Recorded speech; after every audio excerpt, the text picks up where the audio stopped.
Listen, everybody. Good morning. See,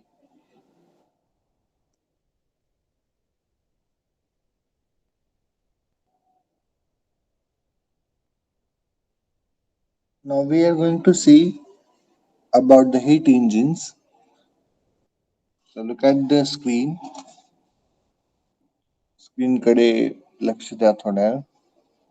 A thermodynamic temperature scale related to the heat transfer between reversible device and the high and low temperature reversibility or reversibility by the equation.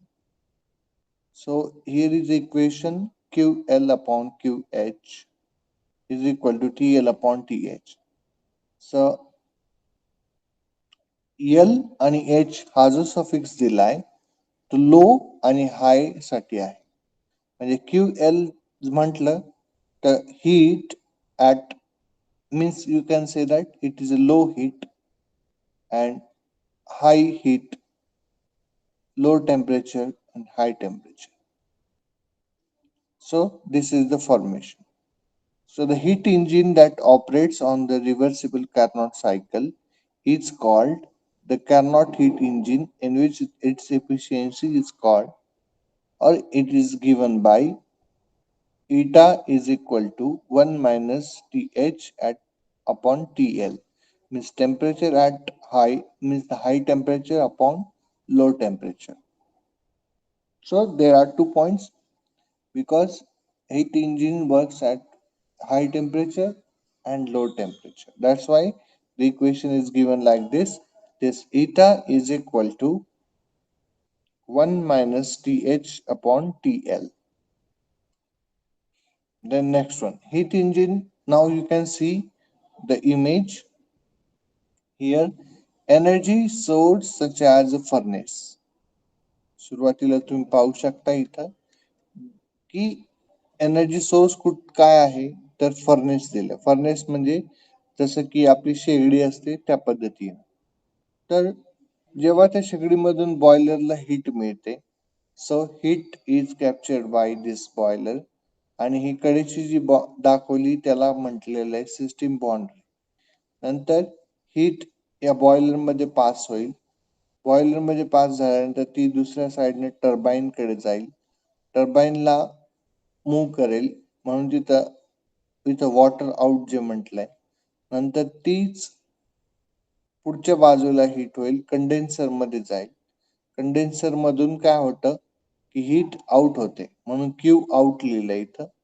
Energy sink म्हटलंय such as the atmosphere. म्हणजेच काय की condense जेव्हा energy atmosphere मध्ये mix होते, heat atmosphere मध्ये mix होते, त्यावेळी तुम्ही म्हणू शकता की एनर्जी सिंक आहे. म्हणजे सिंक म्हणजे काय की ॲटमॉस्फिअर आहे की ज्याच्यामध्ये हीट ही ट्रान्सफर होते आणि बाकी जे मॅटर आहे ते कंडेन्स होतं. त्याला कंडेन्सर म्हटलं जातं. नंतर येते ती पंप कडे येते सिस्टीम. त्याच्यामध्ये वॉटर ट्रान्सफर होत आहे आणि पंप मधून पुन्हा ते वॉटर बॉयलर कडे जातं. म्हणजे काय इथं काय म्हटलंय, the work producing device that best fit in to the definition of a heat engine. Heat engine कशा पद्धतीने काम करतं तर ते दिलंय. Is the steam power plant. म्हणजे काय की जी वाफ तयार होते त्या वाफेवर इंजिन चालतं. So which is an external combustion engine. म्हणजे काय होतं बघा, ज्या ठिकाणी त्याला आपण वॉटर सप्लाय करतो पंप पासून, ते बॉयलर कडे जातं. बॉयलर कडे गेल्यावर ते हीट कॅप्चर करतं, त्याचे वेपर फॉर्म होते. ते जात असताना ते टर्बाईन कडे जातं. नंतर या टर्बाईन कडून पुन्हा ती इथं वर्कआउट होते. ती जी वाफ आहे ती इथं त्या मुवमेंट मध्ये जाते. टर्बाईनला फिरवतात आणि टर्बाईन फिरवल्यानंतर ती पुन्हा कंडेन्स होते. कंडेन्स झाली की ती वाफ कंडेन्स होत असताना हीट बाहेर फेकते. हीट बाहेर फेकल्यानंतर ते पाणी पुन्हा या साईडला येतं आणि या प्रमाणे हे सर्क्युलर मध्ये मूव्ह होत राहतं. तर अशा पद्धतीने हीट इंजिन वर्कआउट होतं. नेक्स्ट काय म्हटलंय हीट पंप अँड रेफ्रिजरेटर म्हणजे या दोन गोष्टी बघा कशा. A device that transfer heat from low temperature medium to high temperature one is heat pump. Heat pump कसा असतो? हीट पंप हा लो टेम्परेचर मीडियम पासून हाय टेम्परेचर मीडियम कडे हीट ट्रान्सफर करतो. म्हणजे ते असं डिव्हाइस आहे की ज्याच्यामधून लो लो पासून हाय कडे हाय टेम्परेचर कडे हीट ट्रान्सफर केली जाते, म्हणून त्याला हीट पंप असं म्हटलंय. आणि रेफ्रिजरेटर मध्ये ऑपरेट्स कसं होतं की refrigerator operates exactly like heat pump expect that except that the desired output is the amount of heat removed out of the system. Refrigerator मध्ये काय होतं बघा की ते जे मटेरियल आहे, ते जे काही इनसाइड ठेवलेलं मटेरियल त्यातली हीट कॅप्चर करून ती आउटसाइड फेकली जाते. म्हणजे remove from the system. Heat is remove from the system म्हणजे रेफ्रिजरेटर मधून त्या कुठल्याही सबस्टन्सची हीट कॅप्चर करून ती आउटसाइड फेकली जाते. So the index of performance of a heat pump and refrigerator are expressed in terms of the coefficient of performance. हे कशावर सांगायचं झालं तर ते कोइफिशियंट ऑफ परफॉर्मन्स वर डिपेंड राहतं, त्याच्यावरती एक्सप्लेन केलं जातं. बघा इथे कसं दाखवलंय की there is a warm environment म्हणजे गरम एन्व्हायरमेंट आहे टोटली, आणि हीट ही हाय हाय हाय हीट आहे, हाय पॉइंट कडे आहे. तर इथं काय होतं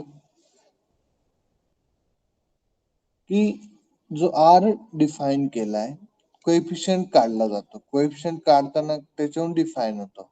इथं डब्ल्यू नेट जे म्हणलंय म्हणजे वर्क डन नेट वर्क, आणि इथं काय म्हणलंय इन, तर हे काय रिक्वायर्ड इनपुट आहे. क्यू एल दिलेले हा डिझायर्ड आउटपुट आहे.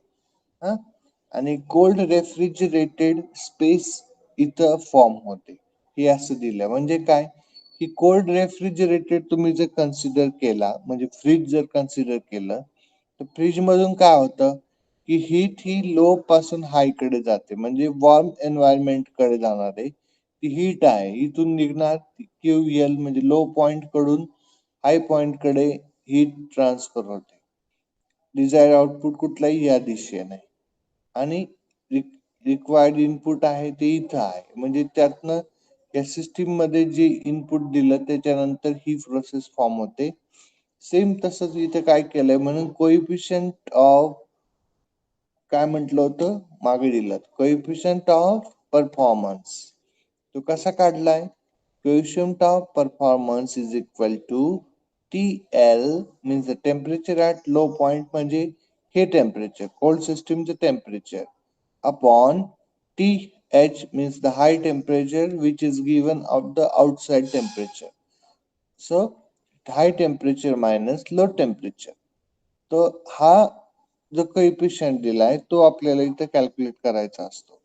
सेम थिंग इथं काय, इथं बघा इथं उलट दाखवलंय. कोल्ड एन्व्हायरमेंट जर असेल, हे जो वॉर्म हाऊस आहे, तर कोल्ड एन्व्हायरमेंट मधून लो हीट जेव्हा हाय प्रेशरनं पास केली जाते, डिझायर्ड आउटपुट काय आहे, तर ती घरामध्ये वॉर्म हाऊस असलं पाहिजे, गरम असलं पाहिजे. थंडीच्या दिवसात बाहेर थंडी असते, घरामध्ये गरम राहतं. मग तो तो कोएफिशियंट कसा काढला जातो, तर ही हाय टू लो म्हणजे coefficient of performance from high to high pressure, म्हणजेच काय की एच पी दिलाय, तर तो कसा आहे इथं उलट आहे. टी एच म्हणजे काय, टेम्परेचर हाय, कारण इथून आहे तो T H upon T H minus T L. तर हा वेगळ्या पद्धतीने येतो, म्हणजे एच पी हा वेगळ्या पद्धतीने मिळतो. रेफ्रिजरेटरचा इकडे लेफ्ट साइडला दाखवलाय रेफ्रिजरेटर स्पेस, आणि हा काय दाखवलाय एन्व्हायरमेंटचा कोएफिशियंट दाखवलाय. बरोबर. इथे बघा, इथे एक इमेज शो केलेली, की तुम्ही ही जी प्रोसेस आहे ती पाहू शकता. Surrounding medium such as the kitchen air, म्हणजे सराउंडिंग तुम्ही म्हणू शकता, कारण फ्रीज हे किचन मध्ये असतं. किचन मधलं जे टेम्परेचर आहे ते फ्रीज मधल्या टेम्परेचर पेक्षा थोडस हाय असणार आहे. म्हणून त्यांनी किचनला सराउंडिंग म्हणलंय आणि फ्रीजला सिस्टीम म्हटलंय. तर कंडेन्सर म्हणजे जे गॅस असतो मागे जे सिलेंडर असते त्याच्यामधली कंडिशन इथं शो केलेली. त्यात शो करताना काय म्हटलं इथं की त्याच्यात दोन प्रोसेस आहे, एक कंडेन्सर प्रोसेस एक आहे आणि दुसरी इव्हॅपोरेटर आहे. कंडेन्सर आहे आणि इव्हॅपोरेटर आहे. आणि एका साइडला इथून काय केलंय, जो काही गॅस असेल वेट डब्ल्यू नेट म्हणले वर्क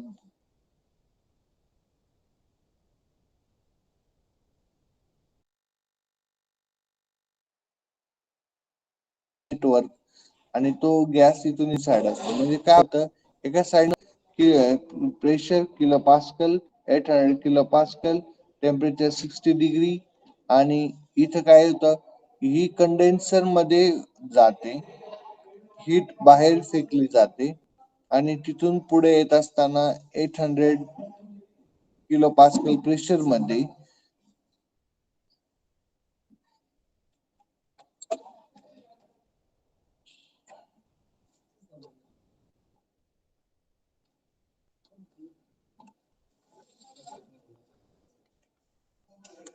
800 किलो पास्कल प्रेशर मध्ये तुमचं टेम्परेचर लो होतं. कारण का, तर गॅस हा कंडेन्स होतो, हीट आउटसाइड फेकतो, ती हीट बाहेर फेकल्यामुळे सराउंडिंग मध्ये जाते आणि इथे टेम्परेचर लो झालेलं दाखवलंय, म्हणजे 30 डिग्री सेल्सिअस टेम्परेचर होतं. ते त्याच ठिकाणी एक्सपान्शन वॉल आहे.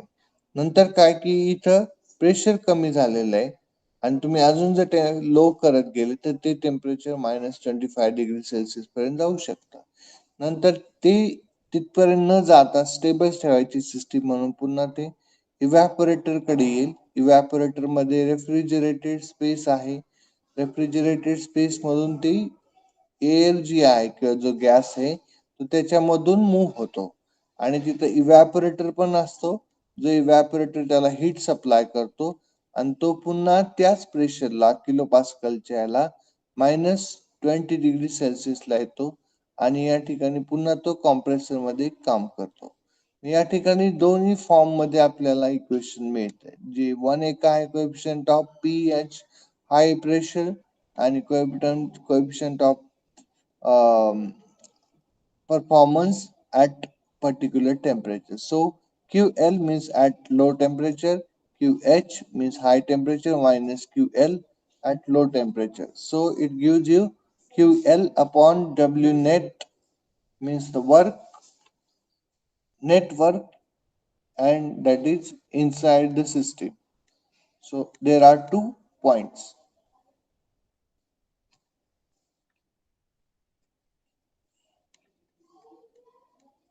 So this is again we are looking for the Carnot cycle.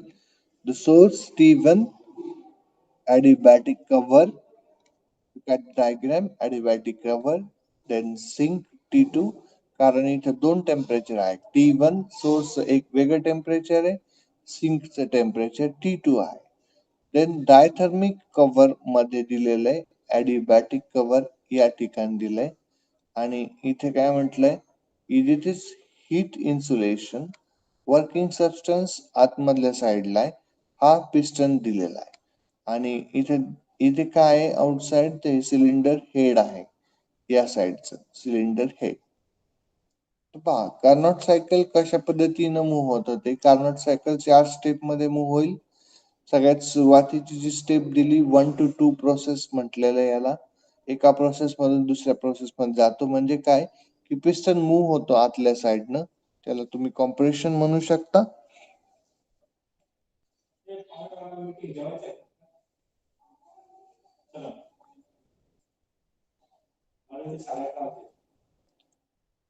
इथे पहा, पहिलं हे कॉम्प्रेशन शो केलंय. या ठिकाणी तुम्हाला हीट हाय हाय हीट पॉइंट मिळतो, टेम्परेचर हाय राहतं आणि ते बऱ्यापैकी इथं कॉन्स्टंट राहतं या प्रोसेस मध्ये. नंतर जेव्हा energy is given out means इथं काय म्हटलंय, हीट जेव्हा आतमध्ये मूव्ह होते त्यावेळी तुम्हाला energy source at T H हा जो आहे तो हीट आहे. देन इथे एनर्जी सेकंड स्टेज इथे आहे. सेकंड स्टेजला पिस्टन पुन्हा हाय टेम्परेचर पासून लो टेम्परेचर कडे येतो, म्हणजे रेफ्रॅक्शन होतं इथं. याला तुम्ही डिकॉम्प्रेशन म्हणू शकता. नंतर पुन्हा इथं तो अजून बॅक साईडला जातो. 3 ते 4 म्हणजे 3 to 4 प्रोसेस आहे. and last one 4 to 1 process means there is insulation. So execution of Carnot cycle is possible. So 1 to 2 isothermal expansion form होतं. ही जी 1 to 2 प्रोसेस दिली त्याला आपण isothermal expansion म्हणतो. Then 2 to 3 adiabatic expansion, that is 2 to 3 this one adiabatic expansion. Then 3 to 4 isothermal compression. Here 3 to 4 isothermal compression and 4 to 1 adiabatic compression. So this is also a particular diagram which can explain the Carnot cycle. Means A to B there is isothermal expansion, B to C adiabatic expansion, then C to D isothermal compression, then D to A adiabatic compression, and in which the Q1 and Q2 are different heats at different temperature level.